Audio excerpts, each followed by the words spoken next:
Mistress, mistress, fast I want her. Madam, wake up. Oh, the slugabug. Madam, I say, madam.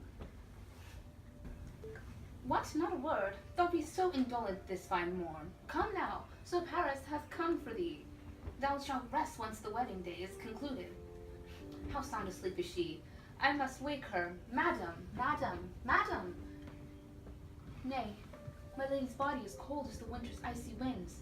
It cannot be true. My madam cannot have yet met her demise. Not yet. Oh, were a day that ever I was born. My lady, come quick. What noise is here? Oh, lamentable day. Oh my child, my only life. Revive, look up, or I shall die with thee. Help, help, call help. She's dead, deceased, she's dead. Alack the day, oh woeful day. Oh woeful time.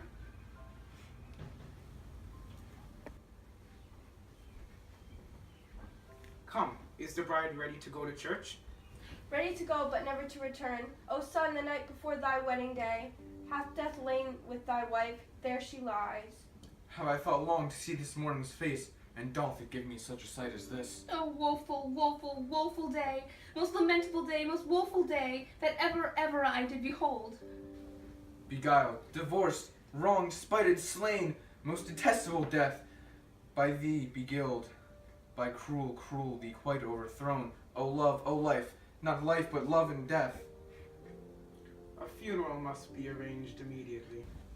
All things that we ordain festival turn from their office to black funeral, our instruments to melancholy bells, our wedding cheer to a sad burial feast, our solemn hymns to sullen dirges change, our bridal flowers serve for a buried course, and all things change from them to the contrary. Lady, please leave. Nurse, you too. And Paris, you may leave as well.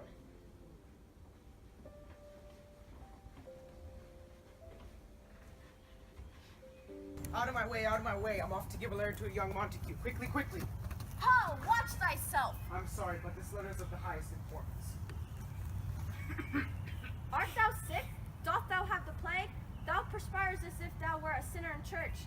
Thou eyes are a tint of yellow. Thou must have the plague. No, thou art mistaken. I am just a little tired. Plague, plague! Thou art infected. Seize motion. This sir hath the demon of the evil plague. What does it say here of the plague? Doth I have the plague? No, thou all art mistaken. I haven't contracted the plague. 'Tis just a little cough. It's a risk we cannot afford to take. As of this sunrise, we've only had one person with the plague, and we do not want any outbreaks. Come with us. I really must be going. I have to deliver a letter at once. You must obey when come with us. Thou art mistaken. I must get away.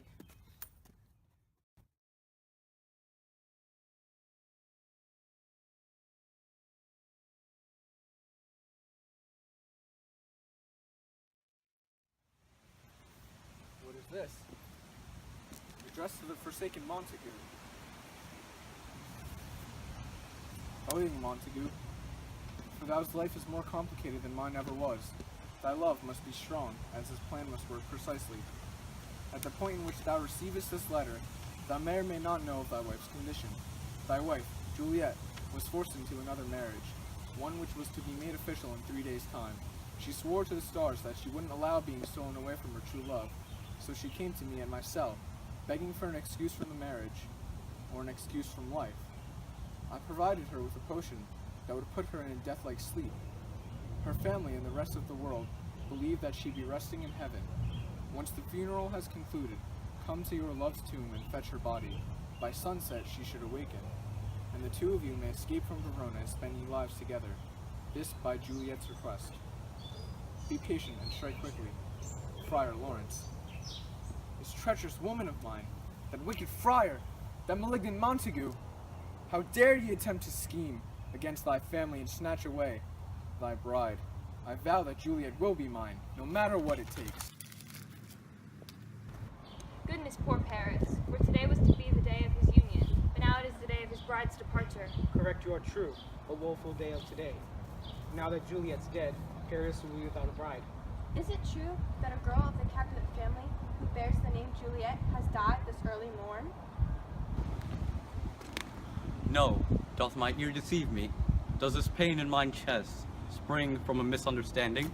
Lord, say it isn't so. My Lord in heaven, say it isn't true.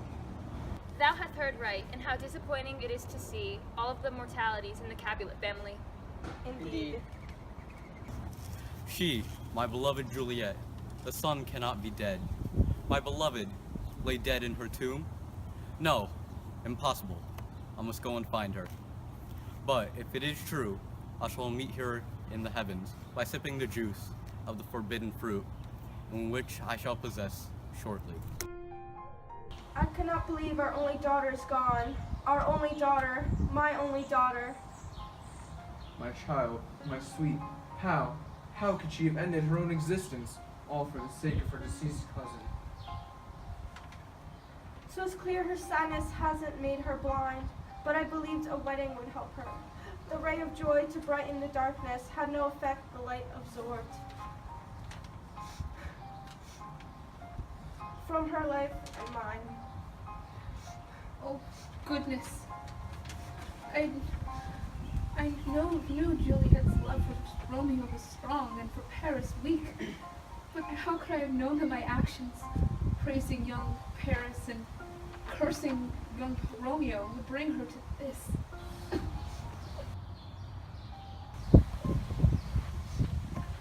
Let us begin the service. Juliet was a young girl of 13, the daughter of Lord and Lady Capulet. 'Tis always a free spirit, that girl doing as she pleased. The maiden never was given the opportunity to reach as far as her delicate arms could stretch. For she was stolen from this great earth far too soon. Now all the lady's dreams and hopes may shrivel away. Thou wilt never marry, never birth children, never see thy children grow. A great deal of experiences thou hast yet to see will never be viewed. Young girl, so sweet, so innocent. Juliet was truly as unique as a golden rose. A rose plucked from the garden too soon. A flower broken by the sorrows of thy own heart. We gather here to honor the memory of this beautiful flower, as well as to bless thee as thy soul and spirit ascends from thy body. Death leaves a heartache no one can heal. Love leaves a memory no one can steal. Dear Juliet will be missed by the Capulet family. All of Verona mourns in sorrow and comfort. Ye may now give thy condolences to Juliet. My Juliet, my one and only, my sweet, how could thee doff this to me?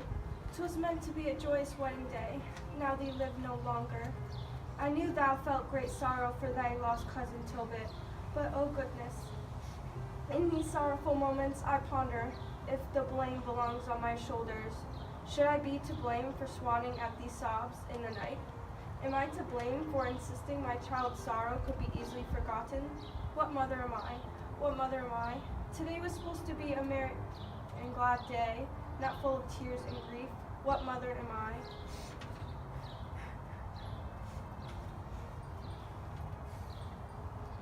My poor child, my poor child.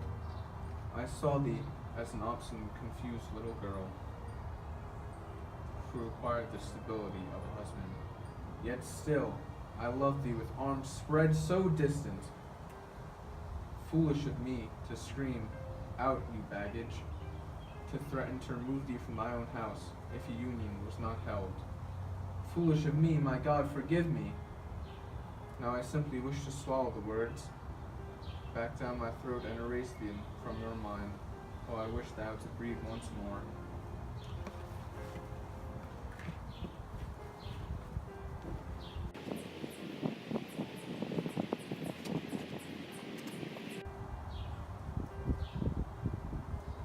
Let us continue the ceremony.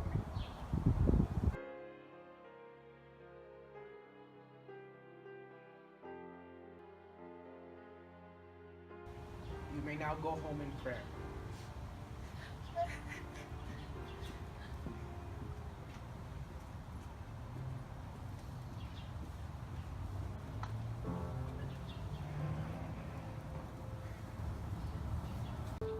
Now at last, thou and I art alone.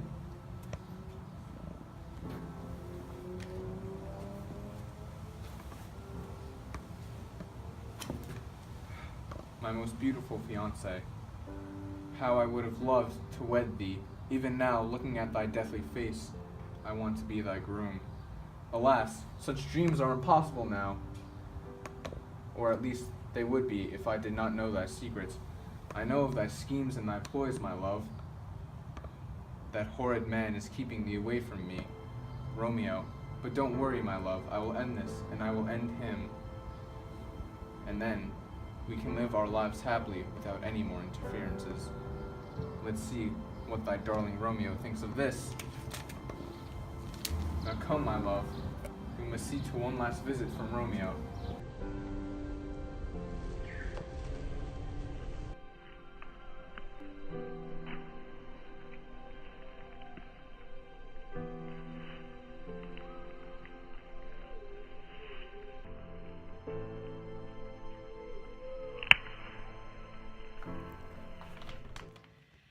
Now with new knowledge attained by innocent curiosity, strong and honorable Paris hath become mendacious and crafty. His hatred hath overtaken his body and compelled him to act solely on emotion. Stealing his beloved Juliet from her lonely tomb was but only the first step in Sir Paris's plan. Paris hath been led to unthinkable actions. Both love and hate carry the man now. In his reckless and spontaneous state of mind, any conflict is possible.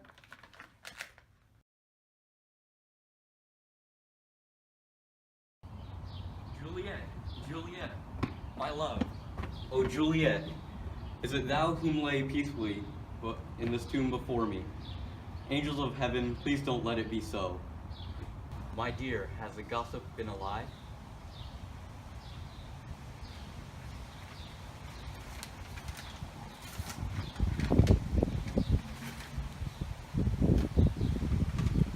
Romeo, the one thou lovest, hath yet to meet her doom.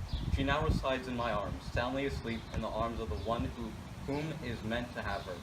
If thou truly lovest the beautiful maiden whom I have captured, meet me at the center of the woods for a duel, for I shall prove the lady has always meant to be mine. Who must this mysterious intruder be? Romeo, hast thou gotten my note? Where art thou here? She is gone, friar. My love not gone from life, but gone from my eyes, for she cannot be seen by me. No, not my eyes, but another's, whose handwriting gives me offense that my Juliet is not mine, but his. She was just here before, lying still with the poison in her blood.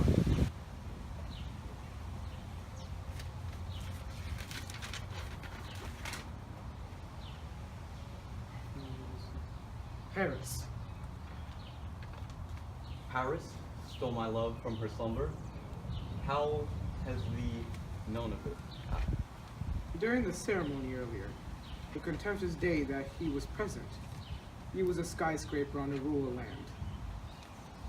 If he did not mourn, nor did that gent try to befold fears. He had seemed confident, but without a smile. He was the last man to be in the church. I must find her immediately. Boy, think rationally. Thou may not go alone, for only do not leave those woods. I must go with thee. With all due respect, friar, I must go for my love. Thou must understand that I will not allow thee to risk life in a reckless manner. If thou must act like the parent of an infant, do so by following me 60 minutes after my departure. I shall do so. But for this gain out of hand, the families shortly unite, even with the only time they do so, to receive their children's fate. If thou must. And I must too be going, that is. And my dear Juliet shall not be of harm. For I pray to the heavens that this will be a gay day.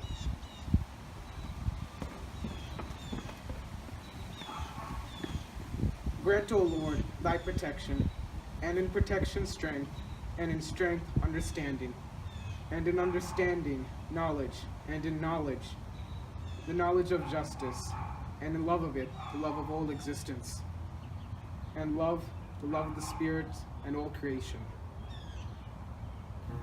Oh, where art thou, Juliet? I must let my eyes see heaven once more, to see thy perfect skin and beautiful face, once more glowing and lively, and a smile that will dance on thy lips, that will reassure me that thou art truly mine. Oh, my beloved Juliet, where art thou? Oh, my beloved Juliet. He should be here soon, after all. He shouldn't keep his dear waiting. I knew thou would appear sooner or later. Didst thee say goodbye? If it be true thee didn't, 'twill be us too late. Thee shall regretteth thy actions, Paris. But doth as thee shall, so this shall beest short, and mine own beloved shall beest hath returned to me. For our love is too strong to have thy actions be necessary. Necessary it was, as this will prove that my love for Juliet is valid, and our wedding blessed by God.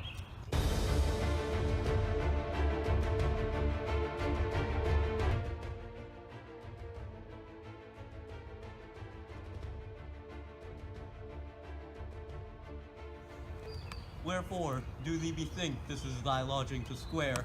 Thou art the county Paris. Why must thou cause this trouble, not only to me, but to the Capulets? If thou do not know my rationale yet, thee truly do not deserve Juliet. Obstacles are humorous until those obstacles are in front of the most significant of goals, in which they are the most annoying. You, my dear Romeo, are one of said obstacles. Yet, obstacle no more.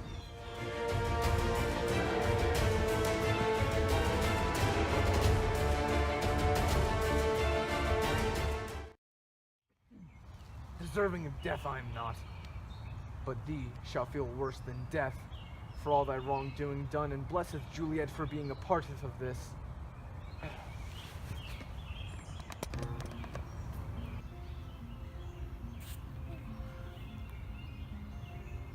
My Romeo, is that you in my sight, and with thy back turned? My Juliet, awake, awake, they all of the town think of thee deceased. But love, thou art far from it. Oh, my Romeo, it truly is thou. Now, my love, let's get out of this wood. Please. My last living breath, my last movement, last action, I avenge myself, my name, my life, and my death. No, no, no, no. Romeo, my Romeo. Juliet, I can die happily, for I have found thee, my love, the sun.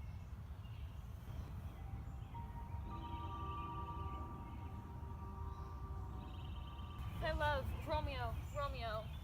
For thou knew I could never live without thee. Yet it seems like we will only live with thee in heaven. But oh, what is this? This, a vial of toxins, for my poor Romeo possessed it. However, it seems to be more of use to me now. I can't live on this earth without him. No, I cannot. Only in the paradise of God. Oh, what a wretched smell. How appropriate it was for me. I shan't wait any longer, for I must meet my husband in the life of eternity. Here's to my love. The lethal substance is strong, yet I shall die, my love.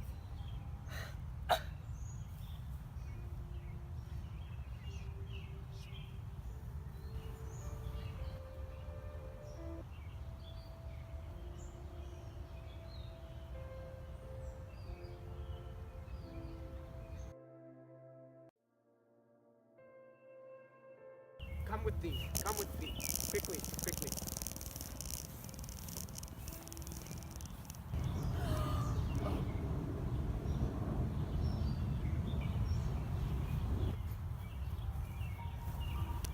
What is the reason for all this bloodshed, deceitfulness, and mutiny? Good friar, answer me this. Lord Montague, thou know thy child not well, as do thee, Lord Capulet. For both of ye lives of young fell in love. This cannot be, Friar. This is an untruth. Juliet was to marry Count Paris. Everything was set in place. Her, the wedding, even the musicians, no? Yes, these things were truly set for expecting, but both families can understand the way of love directs. It interests, crosses, avoiding or destroying the expected. By word, Juliet would be Paris's, but Romeo and Juliet found different worlds, not with the words from tongue, but pump of breast. Good Lord. Speak up, holy man, for thy oath to the Roman Catholic Church cannot shadow thy wrongdoings. How doth thee know of this? Why doth thee know of this? Wherefore do we know not of these predicaments? Romeo and Juliet found love. The annual Capulet ball, the masquerade. Thou know. They meet and ultimately fell deeply in love at glance. However, scared because of this family feud, the relationship was not mentioned above a whisper. And right they were to keep a cupboard. For pressure to marry, the Count Paris was suffocated. This was the end result of avoiding guardian words. Goodness Lord! Yes, good Lord indeed. Pray to the heavens for their new arriving souls, in the most golden of gates that they'll surely have entered. With the fake death of a potion, with some potent poison and trickery, they are going to be happy. Whether on earth, in tomb, or in heaven, they do not care of. Holy man, wherefore do thou find thyself right of these secrets, held only in thy head? As a holy man, counsel the needy, and I, the same holy man, help the helpless. Both helplessly in love, and both needy for their lives together, or the ultimate goodbye. Thou costest our children, all avoidable with intel and speech, from thy idiotic and selfish mouth. Peace for families and calmness of Verona. One of the outcomes of action. Generations, and both families still holler to the point where reason is forgotten, and duels are declared for words of insult, the avoidance of telling of. Of what, Friar? Suicide of knowledge? Rank of murder? Yes, murder by knowledge. Guards, take him away and charge him for murder and treason. Look upon me if I have sinned, or if it was not me, then for the families must need thou more than me, for thy blessings are more useful to them. And bless the souls in thy presence, receiving eternal bliss.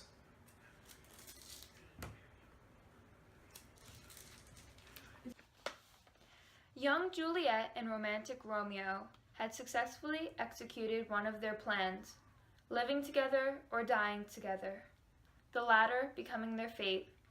New beginnings await them, unknown to earth below. Friar Lawrence, only with his Bible and prayer as his only comrades. Trapped within the barriers of his own shame and the bars of the cold Bastille. The feud died alongside the young loving pair. The sorrowful time did mix with envy and hatred of the friar's actions, to indicate social interactions in almost a gentle state, yet with generations to come with, for never was a story of more woe than this of Juliet and her Romeo.